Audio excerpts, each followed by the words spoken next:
here when I see your last names. So this is good. It's nice to put a face to you too. Absolutely. So for those of you who are already online while we wait just a couple more minutes, the two other people right now on the call that are unmuted are Mrs. Harris. If you wave, Ms. Harris, that might do. She's our 8th grade counselor, and then Ms. McKinney, our 6th grade counselor, is on the line, or 7th grade. Say last year she was 6. She grew up. She moved to 7th grade. I did. And then Ms. Flores is also on the line. She's our 6th grade counselor. She's new to Wilson this year, which is wonderful because so are our 6th graders. So she has a lot of the questions that they have as well. And so they're going to be kind of monitoring the chat for me tonight.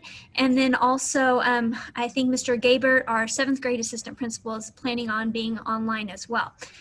So that being said, I'm going to give everybody about 1 more minute. That way we'll start at 6 on the dot. But now our plan is to kind of go over some of the slides, take some Q&A, and then to be able to stay on the line after if there's any specific questions that individual families have as well. But our main chunk will be about 20 minutes, and then we'll have you on the road. Some of you may be on the road now, just listening through your car. I have been guilty of that myself on the way to work this morning. Don't zoom and drive, people. It's not a good idea. There's Mr. Gabert. I see him. And then Mr. Norris, one of our teachers, is on the line as well. So that would be good to have different perspectives. All right.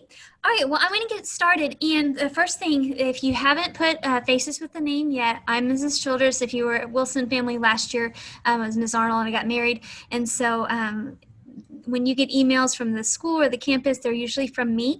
And then right now with all of the remote learning information, we have 3 assistant principals. Then myself and our 3 APs are really working hard on some of our in-person plans, and I'm working to support our remote learners. That's how we've kind of divided up the work. So if you're like, man, that principal is really on top of the remote learning thing, it's because we're dividing and conquering in a good way. But I did want to kind of let you know too that for those of you who were like me this morning and went, wait a second, Dr. Warren's got a Facebook Live tonight. Which one of these am I supposed to go to?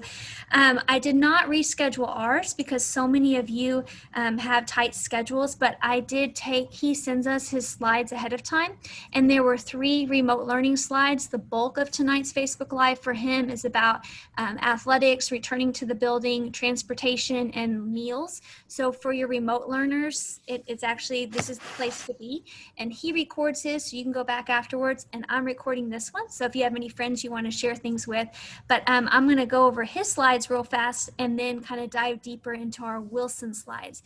There is a chat here as well, and so the Haka family's already made some notes, and I appreciate those, and our team will be interrupting me pleasantly of like, oh, this is a good time to talk about this part if I go too fast. But I will also send this link to you guys. Some of you have already read through it, but here's Dr. Warren's slides. He does say that, hey, some of us are staying remote. Here we are.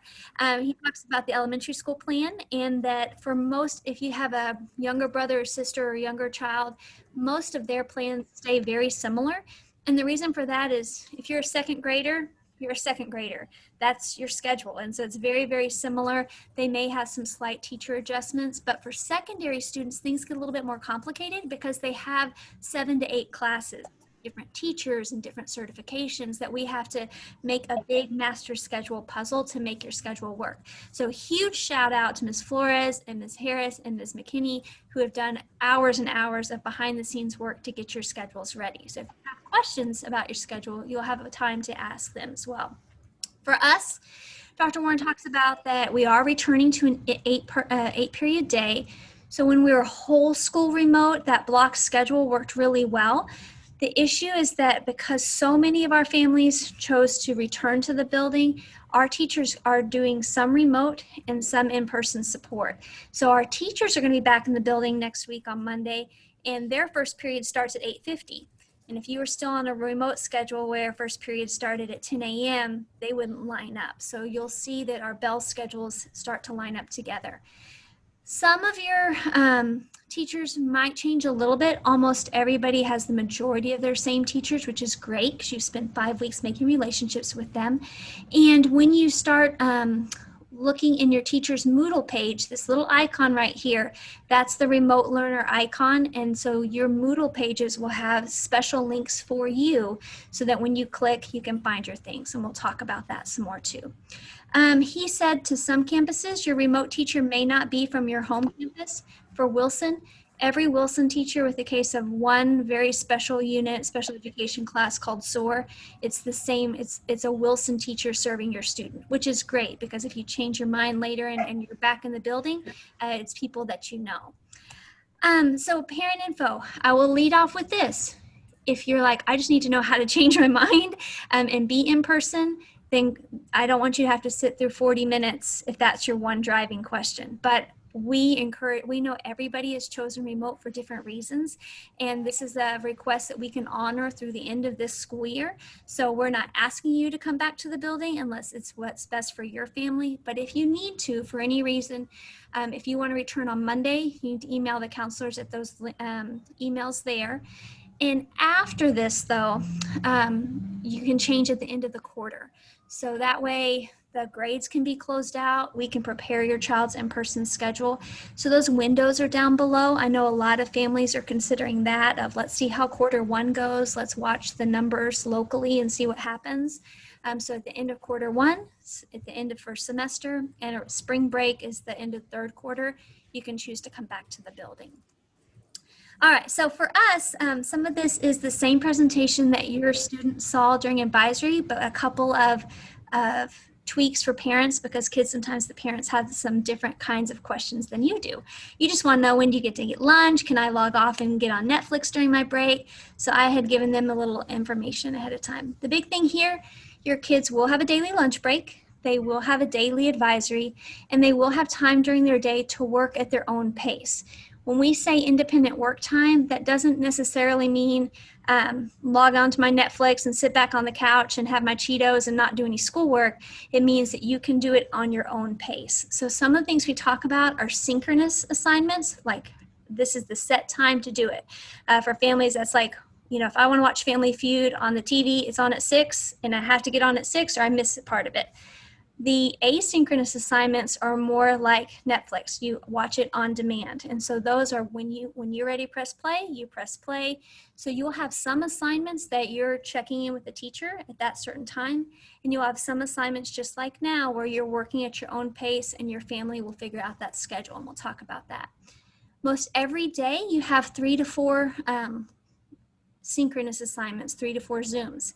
There's the bell schedule. If you're returning to Wilson, it's the same bell schedule as last year, so that will be helpful. If you're a 6th grader, this is the same bell schedule that the kids in the building have, so this is our pace every single day. Will your schedule change?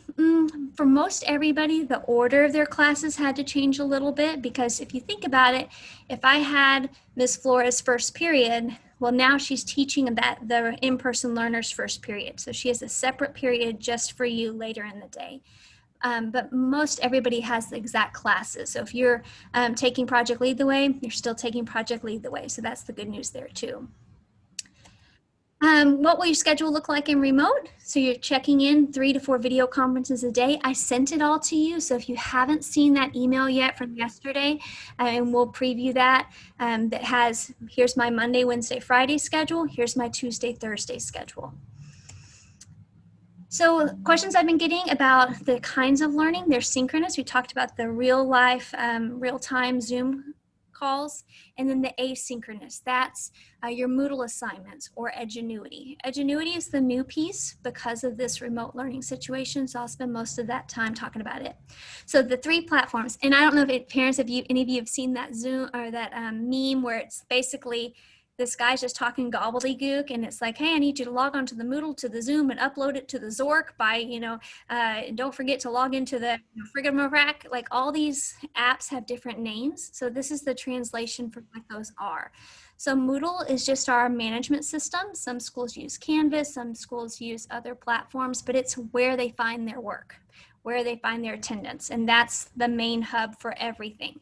Zoom is the video conferencing. Some people use Google Meet, some people use WebEx at your work or some other place, but Zoom is our video conference. And then Edgenuity is an online curriculum. And what it lets kids do is log in to assignments at any time that they want, get real-time help along the way, and it lines up with NISD's curriculum. And so that way they can be a little bit more self-paced than if they were in an in-person room. I'm gonna pause and take a breath for a second. Mr. Gavert or team, is there anything so far that I might need to go a little further on based on the chat? And Ms. Childress, not yet. There's been a couple of specific questions, but I think you may get to those a little bit later in your presentation. athletics, I can see on the chat now, and yes, I am for sure. So Moodle, you guys are already used to checking in Moodle. So if you've been, unless you enrolled yesterday and you've been with us this whole time, our middle schools all use Moodle. And so where it is that's where you're going to check your attendance every day. So the nice part about being remote is that your attendance has a little bit more flexibility than somebody in the room. So right in the room, if they say, hey, Natalie, are you here? And I say present. But if I was, if I arrived 10 minutes late from the dentist, I might have accidentally been marked absent. For you guys, your attendance is done through Moodle, also by attending Zooms or making progress in Edgenuity. So every day you'll go into all 8 periods. That's the big difference, is instead of checking in 4 classes, you're checking in your 8 and you're completing your Moodle attendance. Families, that's basically them saying, I'm here. It doesn't mean that they understand the work yet or that they're making 100 on all their assignments. It's just saying, here I am for attendance purposes. We're going to update, the kids know this. They'll be like, but do I need to enroll in a different Moodle class? Yes, and we're going to help them in advisory on Monday, get all their Moodle set up so that you don't have to be pulling your hair out trying to help them figure it out this weekend. So Monday, that's how we'll help them get set up for success. What you'll do, and I will go ahead and give you a little preview of it though, is instead of getting 8 emails from all these different teachers on Friday, and for those of you with like 2, 3, 4 kids, instead of getting 32 emails on Friday, you're going to get 1 email from me, and it's going to have all of the teachers that they have and their Moodle link. So the teachers are adding their links right now. So if I have Miss Griner's 7th period, when I click on that, it will go to her Moodle page, and then I'll be enrolled in that Moodle class. And if you as a parent go, oh, I have a question about Miss Miller's 6th period, then by Friday, her email will be dropped there and you can email it. That way, our goal is that remote families can have one place where they find everything as far as getting help as a parent. All right, let me go back to the other. That's a different one. There you go. So the Zoom schedules, 2 to 3 times a week per class. Remember, versus elementary school, your student has 7 to 8 classes. If they Zoomed every period of every day, they would be like this on the screen for 7 hours a day. And their eyes would be glassed over and it'd be exhausting. So they have a blend of in-person, or not in-person, but lifetime Zooming, and then taking a break and doing pen and paper work, typing things in the computer, making assignments, and that's their independent work time. Zoom classes are all of these. These are ones where the teacher is basically doing it just like they are right now. They're uploading their week at a glance. You're seeing what do we have to do. They're giving you the instructions and giving you that information that you need to finish those assignments. So for most of them, this is the classes that you've been in right now. A few classes, and I'm going to send you guys this so you don't have to memorize all of each class. A few classes are going to be served in Edgenuity. And so this is a class that lets students work at their own pace in the content curriculum. So what they do is they have an assignment, they have a warm-up, they have a little tutorial video of let's say the topic is simplifying fractions, something my 6th grader's working on in math right now. So they would watch the little video of how to do it and have their assignment, and it monitors their progress along the way. And so the courses, it is more built like a traditional online course, which is a great part for flexibility for you as a family. And for Edgenuity, all science classes, all history classes, Some ELA and some math are worked through Edgenuity. So those ones are going to be a nice place for your student to be able to work in that independent work time. And like, you know what? I feel like working on some more math today. Great, knock it out. And they can make a little bit of progress every single day. And that's how their progress will be measured.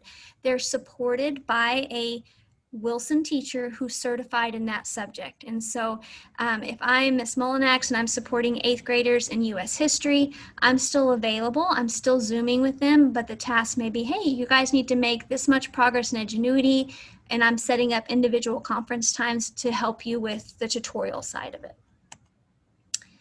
There are some courses where none of these things worked, and so some of them are, if you're a student who receives dyslexia services, that one might be a zoomed in where it's actual class with 4 kids in the building and a live video in. A couple of advanced high school classes, some ELL, but for most everybody, I think I have 5 students that these are their exceptions, and I'm happy to help with those. All right, so what does this look like? What are the roles and responsibilities? Basically for kids, if you're in a Zoom class that you're gonna check in every day in Moodle, you're gonna participate in Zoom, and you're gonna complete your assignments just like you are right now. If you're in an Edgenuity class, you're still working on your work, and you're checking in Edgenuity every day. So it's really that same system. I think actually you guys have it even easier than the in-person kids because you've already been successful these first 5 weeks, and you're just going to keep your flow going. If it's working for you, then it's working. All right, so let's look at some schedules. So for example, and on here, your kiddo received a schedule that looks like this, and it may be different for their grade level. Mr. Gaber, on your end, like it doesn't show you, if I'm like hovering over something, it's not extra highlighted, is it? Like, can you see my mouse too? Okay, the mouse helps me. Yeah, So I can see your mouse. Okay, that helps me. I had a couple people ask me questions the last couple days, and so I wanted to share their experiences with you if it made you, if you might have had the same question. Someone goes, oh my gosh, there's all this independent work time. My kid must not be doing as much work as the kids in the building. That's absolutely not true. So sometimes what the nice part is that you get to decide what you're working on. So for example, if I'm in English with Miss Sarlo, I'm going to compare it to in the room. In the room, Miss Sarlo may give a little mini lesson and let you work at your table. And she's walking around, and if somebody needs help, they're raising their hand, but they're kind of working on their own. And then she calls them back and gives them some more instructions. In this situation, she may be presenting a little bit more, a bigger chunk of information on a Monday in person, talking with the kids still, checking in with them, but she might be giving a little bit bigger of an independent assignment to work on the other day. But here's the difference. In the building, you raise your hand and say, Ms. Harlow, I'm stuck, I need a little help. How does that work outside of the building? Well, outside of the building, you're going to send her an email message. You're going to reach out and say, Ms. Harlow, I'm still really struggling with how to write these analytical paragraphs. Tomorrow during my independent work time, can we Zoom together? And so now you essentially get like a private tutor to help you with it. If you're like, this is the easiest thing, I could write an analytical paragraph in my sleep, then you just work on, submit it on Moodle, and you're done for the day. If this kid wanted to sleep until 10:30, lucky them. But guess what? There's still work that somebody gave them to do. So sometime later, families, they're going to have to pay the piper. So most families, we suggest to follow this schedule, and then for you guys to customize it and say, let me look at a good one. This one right here. So Thursday, 5th period, this kid's got math. You know what? I'm going to work on math every day before math to make sure I have everything done. Or every Friday after math, I'm going to make sure I finish my math assignment before I go home. Well, not go home for the weekend because you're already home, but you know what I mean. So for that, you guys can fill in what your routines work best. I've got a couple kids where they, have gymnastics or something else right at 4 o'clock. Okay. So they may come back home and finish this work at 6. As long as they're completing it every day, it can work. Our electives are meeting Tuesdays and Thursdays in person, on Zoom in person, that's what I mean. And then completing their independent assignments Monday, Wednesday, Fridays. Our cores are meeting Monday, Wednesday, Fridays, and completing their independence on Tuesdays and Thursdays. I'll send this link, but it kind of breaks down to 7th grade and 8th grade as well. We sent you your schedule on the 8th. If you got questions, email the counselor. And so attendance, what happens if you miss one of these classes, right? What happens if you live here in Sendera Ranch and AT&T is AT&T and it logs off for one of the days? What do you do? So every time your attendance is taken in a live Zoom. So if you show up on the live Zoom, the teacher's checking that you were there. Your attendance can be submitted asynchronously. The state says, hey, as long as they submit the Moodle by 11:59 that night, they're counted present. If you're making progress in Edgenuity by 11:59 that night, you're counted present. The teacher has to go in and update that, so it doesn't, if you wake up at 8 o'clock the next morning and Home Access Center says they were absent, the teacher does have to hand check them present, so that there may be a delay. But as long as you check in Moodle, Edgenuity, or the live Zoom by 11:59, you're going to be counted present. If something crazy happens, like the internet goes out for the whole day, then you'll email your teacher and say, hey, it was out all day. I'll be on tomorrow. But if like this morning, like Moodle was a little funky for a first period for a couple kids, and then I said, okay, but just log into Moodle by the end of the day, and that's okay. So just because if you log on at 10, it's wonky, doesn't mean that you get, oh, I don't have to do anything for the rest of the day. You have to try another way, which is the good news. Athletics. Mr. Wallard asked a question about athletics. So throughout remote learning, students can participate in before or after school practices for in-season sports. So for example, if you are a basketball player and that's like your one thing, you'll wait to come to athletics practices until basketball practices begin. You won't go ever to the athletic period, 1st or 8th, because then you won't have enough travel time to get back to your house by 2nd period, or you'd have to leave 7th period early. So any remote athletes, the coaches understand that you're going to come to before school or after school practice, but when it gets closer to that 8:30, you're going to go home, and it's not going to penalize you for anything. And you have to think most of the athletes are just coming back in to get, redressed. You're going to go home and get redressed. If your student does not make a team right now, so for example, for volleyball or football, then you will decide, do I want to stay in athletics to try out for basketball?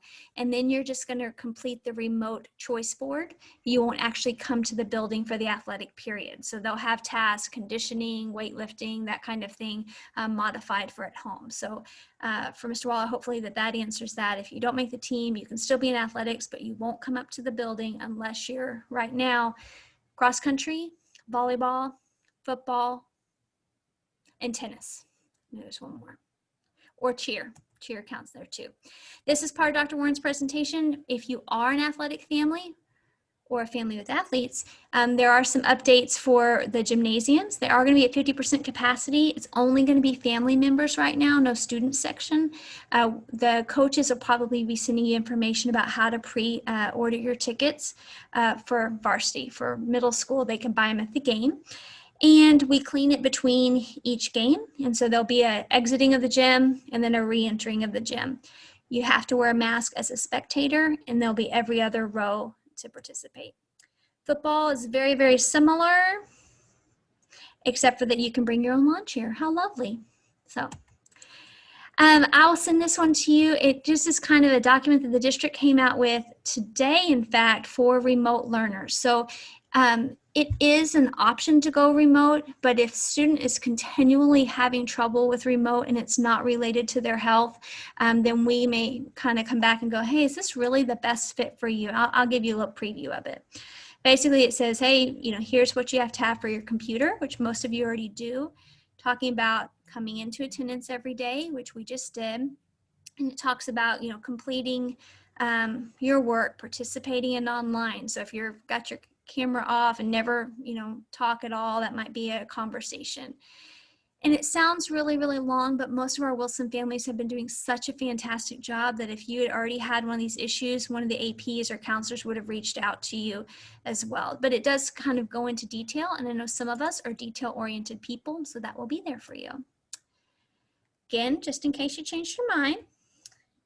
And then now This is where we play Stump the Chump. What other questions do we have? And I will stop sharing my screen so that we can ask a little bit more if we need to. And this is a good time to remember, if you want to ask a virtual question, to unmute before you start talking, because I won't hear you. Ms. Childress, one of the questions that was asked, if when they get the remote schedule and they see something that doesn't look right, Yeah. what's the process? What do they need to do? Who do they need to contact? The easiest way would be to email their counselor, and because every one of the 200, and I think we're at 224 this afternoon, schedules had to be hand built. So there is a possibility that there's something we didn't notice. So reach out, whether it's, oh, that's not the elective I thought I wanted to be in, or wait a second, I'm not Hermione Granger with a time turner. I can't be in two places at once. How did they think we were going to do this? Just presume that we made a little mistake and reach out, and we'll get it cleared up by Monday. Okay.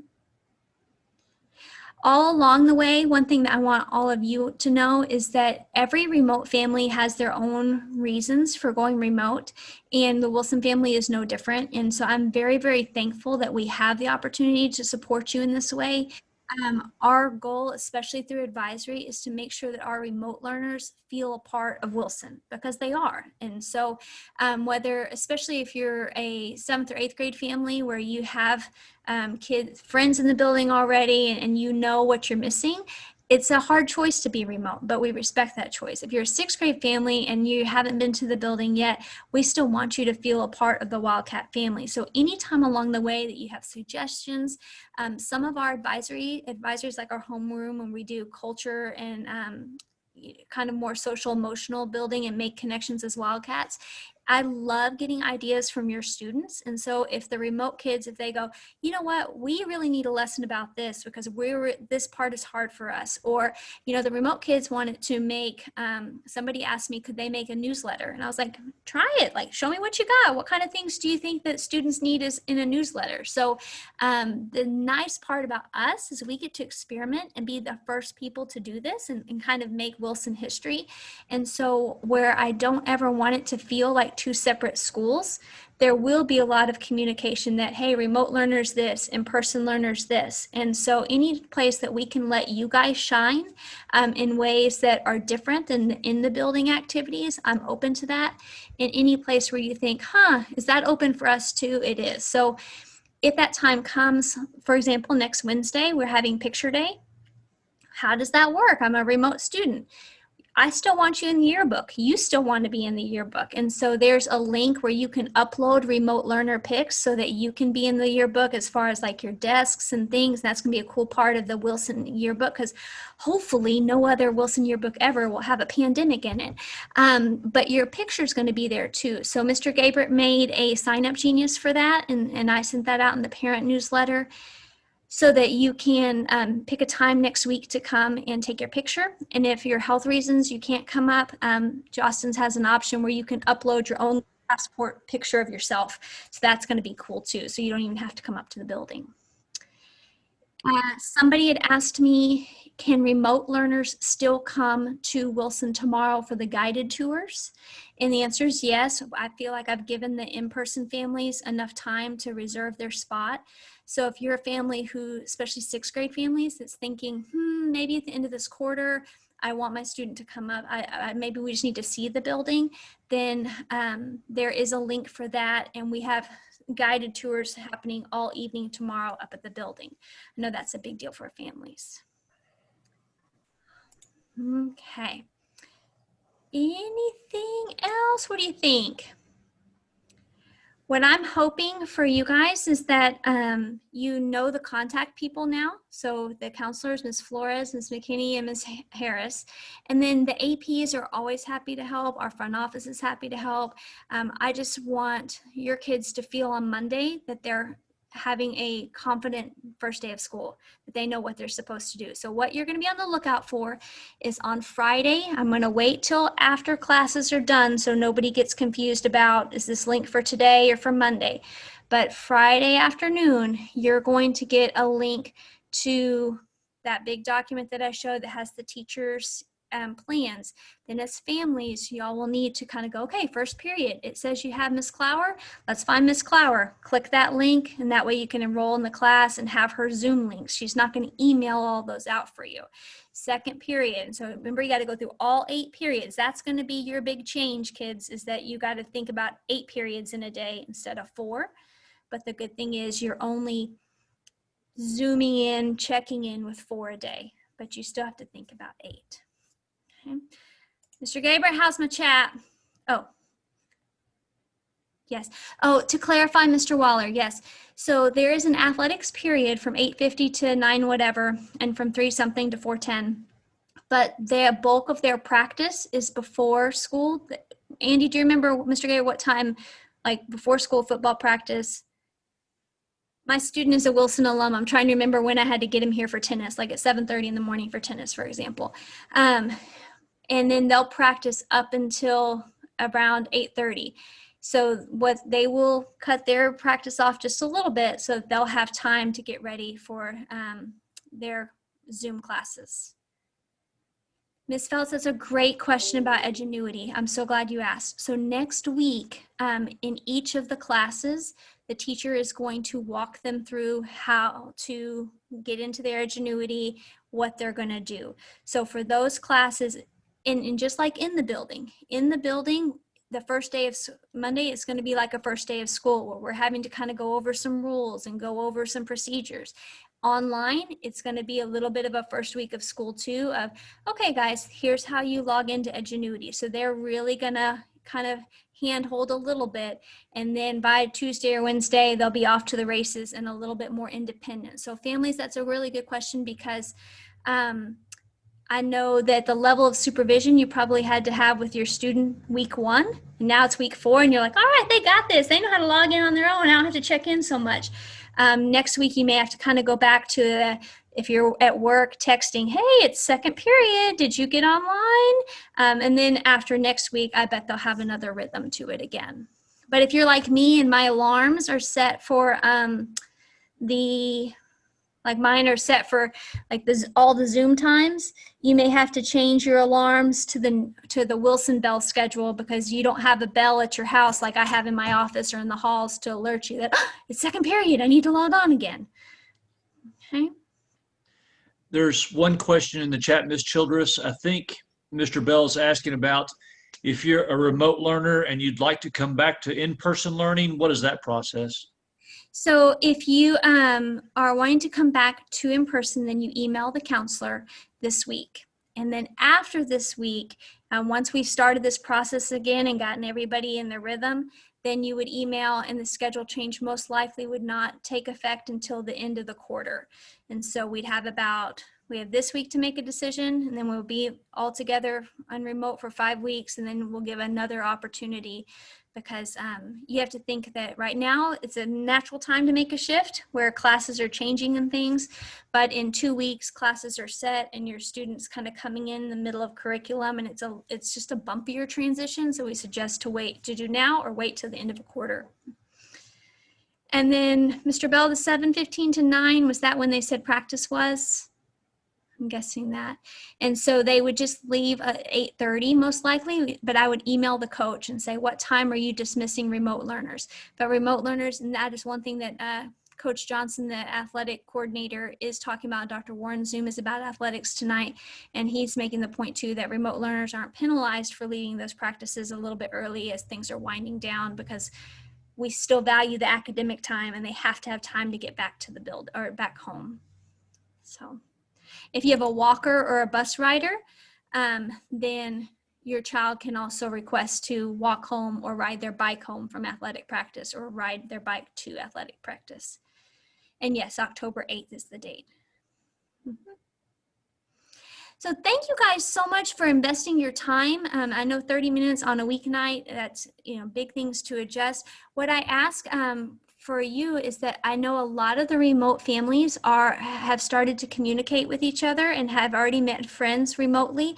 And so please feel free to spread the word and kind of put that, if you can help answer questions from your friends or neighbors. Otherwise, refer them back to us because we're always happy to, no questions too silly, because I want your kid to feel super confident on Monday that they're in the place that they're supposed to be, because they're Wilson Wildcats. So I'll stay on, but otherwise, feel free to email us and have a wonderful night. And everybody else, kids, Friday during advisory, your teacher's going to help you walk through a little bit more of this. And if you have parents, if you think of questions, your kid can also ask them in advisory on Friday morning at 9:30. All right, have a great night.